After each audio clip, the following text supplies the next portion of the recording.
നിലമ്പൂർ ചാലിയാർ പുഴയിലും തിരച്ചിൽ തുടരുകയാണ്. പോത്തുകല്ല് ഉൾപ്പെടെ ചാലിയാർ പുഴയുടെ 40 കിലോമീറ്റർ പരിധിയിലുള്ളതിലാണ് തെരച്ചിൽ. പോലീസ്, നീന്തൽ വിദഗ്ധർ, വനംവകുപ്പ്, നേവി എന്നിവരുടെ നേതൃത്വത്തിലാണ് പുഴയുടെ വശങ്ങളിലും വനത്തിലൊക്കെ പരിശോധന നടത്തുന്നത്. മൃതദേഹങ്ങൾ കണ്ടെത്താൻ പരിശീലനം ലഭിച്ച കെഡാവർ നായകളെയും എത്തിച്ചിട്ടുണ്ട്. വിവരങ്ങളുമായി ആന്റണി ജിസ്റ്റോർ ചേരുന്നുണ്ട്. ആന്റണി, തിരച്ചിൽ ഊർജിതമാക്കിയിരിക്കുകയാണ്. എങ്ങനെയൊക്കെയാണ് ഏറ്റവും പുതിയ വിവരങ്ങൾ?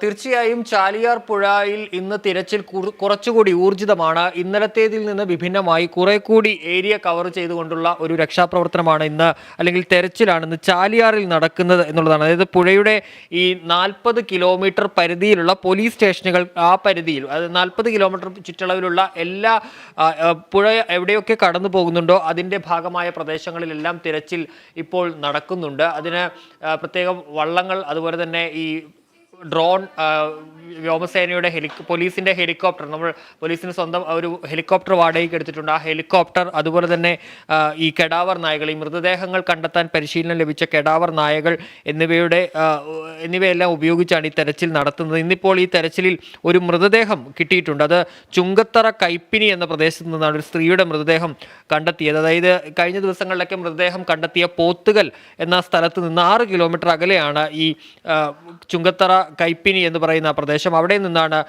പുഴയുടെ തീരത്ത് 2 കല്ലുകൾക്കിടയിൽ നിന്ന് ഈ മൃതദേഹം കണ്ടെത്തിയത്. ഇത് പിന്നീട് ഇപ്പോൾ നിലമ്പൂർ ജില്ലാ ആശുപത്രിയിലേക്ക് മാറ്റുകയും ചെയ്തിട്ടുണ്ട്. അങ്ങനെ മൃതദേഹം ഇന്ന് കിട്ടിയ ഒരു സാഹചര്യം. അത് കൂടാതെ ഇപ്പോൾ ഈ കോഴിക്കോട് ജില്ലയിലടക്കമുള്ള ഭാഗങ്ങളിലേക്ക് കൂടി ഈ ചാലിയാർ കടന്നു പോകുന്ന കൂടുതൽ പ്രദേശങ്ങളിലേക്ക് ഇപ്പോൾ തെരച്ചിൽ വ്യാപിച്ചിരിക്കുന്നു. അപ്പോൾ ദൃശ്യങ്ങളിൽ കാണുന്നത് പോലെ തന്നെ കോഴിക്കോട് അടക്കമുള്ള പ്രദേശങ്ങൾ, ചാലിയാർ കടന്നു പോകുന്ന ഭാഗം, അതുപോലെ തന്നെ ഇരുവഴിഞ്ഞിപ്പുഴ തുടങ്ങിയ മേഖലകളിൽ കൂടി തെരച്ചിൽ നടക്കുന്നുണ്ട്.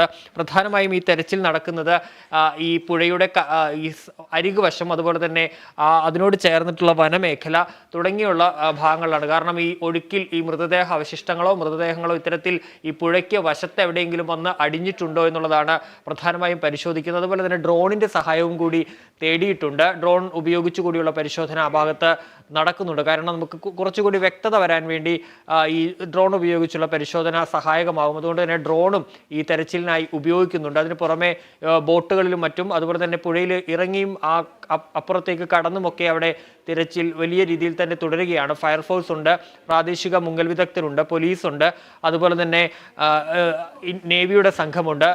നമുക്കറിയാം, ഇന്നലെ മുതൽ ഈ ദൗത്യത്തിൽ ഏറ്റവും സജീവമായി, ഈ ദുരന്തം നടന്ന നിമിഷം മുതൽ ഈ മേഖലയിൽ ഏറ്റവും സജീവമായി ഈ രക്ഷാപ്രവർത്തനം അല്ലെങ്കിൽ തെരച്ചിൽ നടത്തിയത് ആ നാട്ടുകാരാണ്, ആ പ്രദേശത്തുള്ള ആളുകളാണ്, അവിടെയുള്ള പ്രാദേശികരായ മുങ്ങൽ വിദഗ്ധരാണ്. അപ്പോൾ അവരുടെ നേതൃത്വത്തിൽ കൂടിയാണ്, അവർ കൂടിയാണ് ഈ തെരച്ചിൽ നടത്തുന്നത്. വിവിധ ടീമുകളായി തിരിഞ്ഞാണ് തെരച്ചിൽ നടത്തുന്നത് എന്നുള്ളതും പ്രധാനപ്പെട്ട ഒരു കാര്യം തന്നെയാണ്. ഏതായാലും ചാലിയാറിൽ നിന്ന് സജീവമായി തന്നെ തിരച്ചിൽ നടത്തുകയാണ്. വിവിധ ടീമുകളായി തിരിഞ്ഞ്, വിവിധ സംഘങ്ങളായി തിരിഞ്ഞ് ആ തെരച്ചിൽ ഇപ്പോൾ തുടരുകയും ചെയ്യുന്നുണ്ട്. ഡ്രോണുകളടക്കം അവിടേക്ക് എത്തിച്ചിട്ടുണ്ട്, പോലീസിന്റെ ഹെലികോപ്റ്റർ എത്തിച്ചിട്ടുണ്ട്. അതുപോലെ തന്നെ പ്രത്യേകിച്ച് മൃതദേഹങ്ങൾ കണ്ടെത്താൻ പരിശീലനം ലഭിച്ച കേരള പോലീസിന്റെ കെഡാവർ നായ്ക്കളെയും എത്തിച്ച് തെരച്ചിൽ തുടരുകയാണ്. അതേസമയം ഈ താമരശ്ശേരി ഡിവൈഎസ്പിയുടെ ഒരു മെസ്സേജ് വന്നിരിക്കുന്നത്, ഈ കോടഞ്ചേരി, മുക്കം തുടങ്ങിയ മേഖലകളിൽ ഈ തെരച്ചിൽ നടത്താൻ, ഇരുവഴിഞ്ഞപ്പുഴയിലും അതുപോലെ തന്നെ ചാലിയാറിലും തെരച്ചിൽ നടത്താൻ ഈ മുങ്ങൽ വിദഗ്ധരുടെ ആവശ്യമുണ്ട്. പ്രാദേശികരായ മുങ്ങൽ വിദഗ്ധരുടെ ഒരു ആവശ്യമുണ്ട്. അങ്ങനെ ആരെങ്കിലും അതിന് സന്നദ്ധരായവരുണ്ടെങ്കിൽ ഈ പോലീസ് സ്റ്റേഷനുകളിലോ അല്ലെങ്കിൽ ഡിവൈഎസ്പിയെ തന്നെയോ ബന്ധപ്പെടണമെന്നുള്ളൊരു നിർദ്ദേശം കൂടി അറിയിച്ചിട്ടുണ്ട്. അങ്ങനെയെങ്കിൽ ആർക്കെങ്കിലും താല്പര്യമുണ്ടെങ്കിൽ താമരശ്ശേരി ഡിവൈഎസ്പിയെ ബന്ധപ്പെട്ടാൽ ആ ദൗത്യത്തിൻ്റെ ഭാഗമാകാനുള്ള ഒരു ഇതുകൂടി ഉണ്ട് എന്നുള്ളതാണ്. ഇപ്പോൾ ഈ തെരച്ചിലിന് വേണ്ടത്ര മുങ്ങൽ വിദഗ്ധരില്ലാത്തതൊരു പ്രതിസന്ധിയാണ് ചാലിയാർ പുഴയെ സംബന്ധിച്ച്. അത്തരത്തിൽ ചാലിയാറിലും അതുപോലെ തന്നെ ഈ കോഴിക്കോട് കൂടി കടന്നു പോകുന്ന ഇരുവഴിഞ്ഞിപ്പുഴയിലും തെരച്ചിൽ നടക്കുന്നുണ്ട്. ആന്റണി, അതുപോലെ തന്നെ മുണ്ടക്കയിലും തിരച്ചിൽ ഊർജിതമാക്കിയിരിക്കുകയാണ്. നിരവധി യന്ത്രസാമഗ്രികൾ ഉപയോഗിച്ചുള്ള രക്ഷാപ്രവർത്തനമാണ് ഇപ്പോൾ അവിടെ തുടരുന്നത്. നേരിയൊരു ആശ്വാസം എന്ന് പറയുന്നത് 4 പേരെ രക്ഷപ്പെടുത്താൻ കഴിഞ്ഞു എന്നുള്ളതാണ്. അത് സംബന്ധിച്ചുള്ള കൂടുതൽ വിവരങ്ങൾ എങ്ങനെയാണ്? തീർച്ചയായും 4 പേരാണ് ഇന്നിപ്പോൾ ഫയർഫോഴ്സും സൈന്യവും ചേർന്ന് അവരെ സുരക്ഷിത സ്ഥാനത്തേക്ക് മാറ്റിയിട്ടുള്ളത്. ഇവർ പടവെട്ടി, ചൂരൽമലയ്ക്ക് സമീപമുള്ള പടവെട്ടി എന്ന സ്ഥലത്ത്, പടവെട്ടിക്കുന്ന് എന്ന സ്ഥലത്താണ് ഉണ്ടായിരുന്നത്. ഈ വീട്ടിൽ 4 പേരാണ് ഉണ്ടായിരുന്നത്. 2 സ്ത്രീകളും 2 പുരുഷന്മാരുമാണ് ഉണ്ടായിരുന്നത്. ഇവർ ഈ ഭാഗത്ത് നേരത്തെ തന്നെ ഉണ്ടായിരുന്നു, ഈ ഉരുൾപൊട്ടൽ ഉണ്ടായിരുന്ന ഭാഗത്ത് തന്നെ ഇവർ ഉണ്ടായിരുന്നു. സുരക്ഷിതരാണ് എന്ന് അറിയിച്ചതിനെ തുടർന്ന് ആണെന്ന് കരുതി അവർ ആ വീട്ടിൽ തന്നെ തുടരുകയാണ് ചെയ്തത്. പിന്നീട് ഇന്നിപ്പോൾ ഈ രക്ഷാപ്രവർത്തനം രക്ഷാപ്രവർത്തനം ഏകോപിപ്പിക്കുന്ന കൺട്രോൾ റൂമിലേക്ക് ഇത്തരത്തിൽ ഒരു കുടുംബം അവിടെ ഉണ്ട് എന്നുള്ള ഒരു വിവരം ലഭിച്ചതിന്റെ അടിസ്ഥാനത്തിൽ ഫയർഫോഴ്സും പോലീസും സൈന്യവും അവിടേക്ക് എത്തുകയാണ് ചെയ്തത്. നിലവിൽ അവരെ അവിടെ നിന്ന് മാറ്റിയിട്ടുണ്ട്. അവരുടെ ബന്ധു വീട്ടിലേക്കാണ്, ഇടവയൽ എന്ന് പറയുന്ന ഒരു സ്ഥലത്ത് അവരുടെ ബന്ധുക്കളുണ്ട്. ആ ബന്ധു വീട്ടിലേക്കാണ് ഇപ്പോൾ സൈന്യം 4 പേരെയും മാറ്റിയിട്ടുള്ളത്. അതിന് വാഹനത്തിലാണ് മാറ്റിയത്. നേരത്തെ എയർലിഫ്റ്റിന്റെ കാര്യമൊക്കെ പറഞ്ഞിരുന്നു. പക്ഷേ ആ ഭാഗത്തേക്ക് ഈ ഫയർഫോഴ്സ് സംഘം പറഞ്ഞത് ഈ പുത്തുമല വഴി അങ്ങോട്ടേക്ക് പോകാനുള്ളൊരു വഴിയുണ്ട്. അപ്പോൾ ആ വഴി ജീപ്പിൽ അവരെ ആ പ്രദേശത്തേക്ക് മാറ്റിയിട്ടുണ്ട് എന്നുള്ളതാണ് ഇപ്പോൾ ഫയർഫോഴ്സ് അറിയിച്ചിട്ടുള്ളത്. ഏതായാലും ഈ 4 പേരും സുരക്ഷിതരാണ്. പരിക്ക് നിലവിൽ ആ പെൺകുട്ടിയുടെ കാലിൽ പരിക്കുണ്ടെന്ന് പറഞ്ഞിരുന്നു. പക്ഷേ അത് ഈ ദുരന്തത്തിന്റെ ഭാഗമായി ഉണ്ടായതല്ല എന്നുള്ളത് കൂടി പോലീസ് ഈ ഫയർഫോഴ്സ് അറിയിക്കുകയും ചെയ്തിട്ടുണ്ട്. ഏതായാലും 4 പേരെ രക്ഷപ്പെടുത്തി. അതേസമയം ഇന്ന് ഈ 3 മൃതദേഹങ്ങൾ കൂടി കണ്ടെത്തി എന്നുള്ളതാണ് ഈ പ്രദേശത്ത് നിന്ന്. അതായത് ചൂരൽമലയിൽ നിന്നും മേപ്പാടിയിൽ നിന്നുമായി 3 മൃതദേഹങ്ങൾ കൂടി കണ്ടെത്തിയിട്ടുണ്ട്. അതിന് പുറമെ ചാലിയാറിൽ നിന്നുകൂടി ഒരു മൃതദേഹം കണ്ടെത്തി. അങ്ങനെ ഇന്ന് ഇതുവരെ 4 മൃതദേഹങ്ങളാണ് കണ്ടെത്തിയിട്ടുള്ളത്. ഏതായാലും തിരച്ചിലും ഊർജിതമായി തന്നെ തുടരുന്നുണ്ട്. ഇന്നിപ്പോൾ പുഞ്ചിരിമട്ടം മേഖലയിലൊക്കെ തിരച്ചിൽ കുറച്ചുകൂടി ഊർജിതമാക്കിയിട്ടുണ്ട്. കൂടുതൽ ഉള്ളിലേക്ക് കയറി വിവിധ സംഘങ്ങൾ 40 പേരടങ്ങുന്ന വിവിധ ടീമുകളായി തിരിഞ്ഞാണ് ഇന്ന് തിരച്ചിൽ നടക്കുന്നത്. ആ സംഘത്തിൽ എല്ലാവരും തന്നെ ഉണ്ട്. അതായത് സൈന്യമുണ്ട്, NDRF ഉണ്ട്, നാട്ടുകാരായ പ്രവർത്തകരുണ്ട്, പോലീസുണ്ട്, ഫയർഫോഴ്സ് ഉണ്ട്, അങ്ങനെ എല്ലാവരും ഉണ്ട്. അങ്ങനെ വിവിധ സംഘങ്ങളായി തിരിഞ്ഞ് കൂടുതൽ യന്ത്ര സാമഗ്രികളുടെ സഹായത്തോടു കൂടി ഈ എല്ലാ മേഖലകളിലും മട്ടമലയും പുഞ്ചിരിമട്ടവും അതുപോലെ തന്നെ മുണ്ടക്കയും അടക്കം ഈ കടന്ന് ചെല്ലാൻ കഴിയുന്ന എല്ലാ പ്രദേശങ്ങളിലും ഇപ്പോൾ തെരച്ചിൽ ഊർജിതമായി തന്നെ തുടരുകയും ചെയ്യുന്നുണ്ട്. ആന്റണി, പടവെട്ടിക്കുന്നിൽ ഇപ്പോഴും തെരച്ചിൽ നടത്തുന്നുണ്ട്. ഇനി ആരെങ്കിലും അവിടെ കുടുങ്ങിക്കിടക്കുന്നത് സംബന്ധിച്ചിട്ടുണ്ടെങ്കിലും വിവരങ്ങൾ ലഭിക്കുന്നുണ്ട്. അതുപോലെ തന്നെ ആമഴഞ്ചാൻ രക്ഷാപ്രവർത്തന സംഘത്തിലെ സ്കൂബ ഡൈവർമാരടക്കം ഇന്ന് ഉച്ചയോടെ രക്ഷാപ്രവർത്തനത്തിന് ഇറങ്ങുമെന്നാണ് നേരത്തെ സൂചിപ്പിച്ചിട്ടുണ്ടായിരുന്നത്. നിലവിൽ അവിടുന്ന് ഫയർഫോഴ്സ് അറിയിക്കുന്നത് ഈ പടവെട്ടിക്കുന്ന് പ്രദേശത്ത് ആരും തന്നെ ഇല്ല. ഈ കുടുംബം മാത്രമാണ് അവിടെ ഉണ്ടായിരുന്നത്. അവർ സുരക്ഷിതരാണ് എന്നുള്ള ഒരു വിശ്വാസത്തിൽ അവിടെ കഴിയുകയാണ് ചെയ്തത്. പിന്നീട് ഈ വിവരം ലഭിച്ചതിനെ തുടർന്ന് ഇപ്പോൾ അവരെ അവിടുന്ന് മാറ്റുകയാണ്, രക്ഷിച്ച് സുരക്ഷിതമായ ഒരു സ്ഥാനത്തേക്ക് അവരെ മാറ്റുകയാണ് ചെയ്തിട്ടുള്ളത് എന്നാണ് ഫയർഫോഴ്സ് സംഘം വീട്ടിലെത്തിയ ഫയർഫോഴ്സ് സംഘം അറിയിച്ചിട്ടുള്ളത്. ഏതായാലും അവരെ ഇപ്പോൾ സുരക്ഷിതമായ ഒരു സ്ഥലത്തേക്ക് മാറ്റിയിട്ടുണ്ട്. ഈ ചുറ്റുവട്ടത്ത് ഫയർഫോഴ്സ് ഈ പടവെട്ടിക്കുന്നിലെ ഈ വീടിന് സമീപമുള്ള എല്ലാ സ്ഥലങ്ങളിലും ഫയർഫോഴ്സ് സംഘവും സൈന്യവും എത്തിയിരുന്നു. അവർ എല്ലായിടവും പരിശോധിച്ചു. പക്ഷേ ആ ഭാഗത്ത് നിലവിൽ ആരുമില്ല. ഈ കുടുംബം മാത്രമാണ് അവിടെ ഉണ്ടായിരുന്നത്. അവരെ ഇപ്പോൾ സുരക്ഷിതമായി തന്നെ മാറ്റിയിട്ടുണ്ട് എന്നുള്ളതാണ് ഒരു കാര്യം. ഏതായാലും അത്തരത്തിൽ ആ തെരച്ചിൽ ആ ഒരു ഭാഗം സുരക്ഷിതമാണ്. ഈ 4 പേരും ഇപ്പോൾ സുരക്ഷിതരായി തന്നെ ഉണ്ട് എന്നുള്ളതാണ് ഒരു വിവരം വരുന്നത്. ഏതായാലും തിരച്ചിൽ സജീവമായി തന്നെ എല്ലാ മേഖലകളിലും, അത് മുണ്ടക്കയിലാണെങ്കിലും പുഞ്ചിരിമട്ടത്താണെങ്കിലും ഇന്നലത്തേതിൽ നിന്ന് വിഭിന്നമായി നമുക്ക് റിയാസ് പറഞ്ഞതുപോലെ കൂടുതൽ വാഹനങ്ങൾ തന്നെ അകത്തേക്ക് പോയിട്ടുണ്ട്. അപ്പോൾ മന്ത്രിമാരടക്കം നേരത്തെ ഈ പുഞ്ചിരിമട്ടം അടക്കമുള്ള ഭാഗങ്ങൾ സന്ദർശിക്കുകയും ചെയ്തിരുന്നു. ആ ഭാഗത്തേക്ക് കൂടുതൽ യന്ത്രങ്ങൾ അടക്കം കൊണ്ടുപോയി രക്ഷാപ്രവർത്തകരെ കൂടുതലായി എത്തിക്കാനും കഴിഞ്ഞു. ഇന്നലെയൊക്കെ 100 രക്ഷാപ്രവർത്തകരൊക്കെയാണ് എത്തിയിരുന്നത്. ഇന്ന് പക്ഷേ കൂടുതലായി ഓരോ മേഖലയിലും കൂടുതൽ പേരെ 40 പേരടങ്ങുന്ന ഒരു ടീമിനെ വെച്ച് തന്നെ തെരച്ചിൽ നടത്താൻ കഴിയുന്നുണ്ട്. യന്ത്രസാമഗ്രികൾ കൂടുതൽ അവിടേക്ക് എത്തിക്കാനും കഴിഞ്ഞിട്ടുണ്ട് എന്നുള്ളതാണ് ഒരു ആശ്വാസകരമായ കാര്യം. അതുകൊണ്ട് തന്നെ തെരച്ചിൽ വളരെ ഊർജിതമായി തന്നെ മുന്നോട്ട് പോകുന്നുണ്ട്. ഇനിയിപ്പോൾ ഈ ചൂരൽമല ഭാഗത്താണ് ഈ മൃതദേഹങ്ങൾ കൂടുതലായി.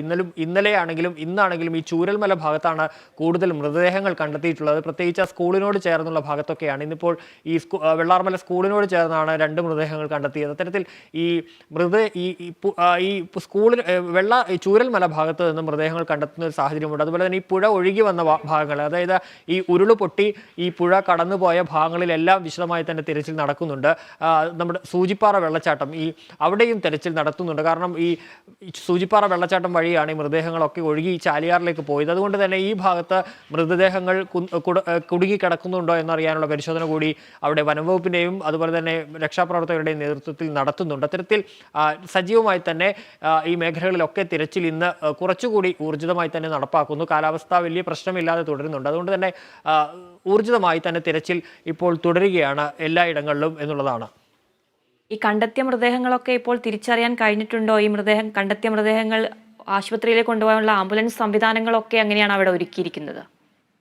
ഈ നിലവിൽ കിട്ടിയ മൃതദേഹങ്ങൾ അവിടെ നിന്ന് മാറ്റിയിട്ടുണ്ട് എന്നുള്ളതാണ് മനസ്സിലാക്കാൻ കഴിയുന്നത്. ആ മൃതദേഹങ്ങൾ അവിടേക്ക് നിലവിൽ ആശുപത്രിയിലേക്കാണ് മാറ്റിയിട്ടുള്ളത്. അത് ആരുടേതാണ് എന്നുള്ളതടക്കം ഇനി സ്ഥിരീകരിക്കപ്പെടേണ്ട കാര്യമാണ്. ബന്ധുക്കൾ അതിനെ തിരിച്ചറിയേണ്ടതുണ്ട്. അതിപ്പോൾ CHSCയിലേക്കാണ് നമ്മൾ മാറ്റുന്നത്.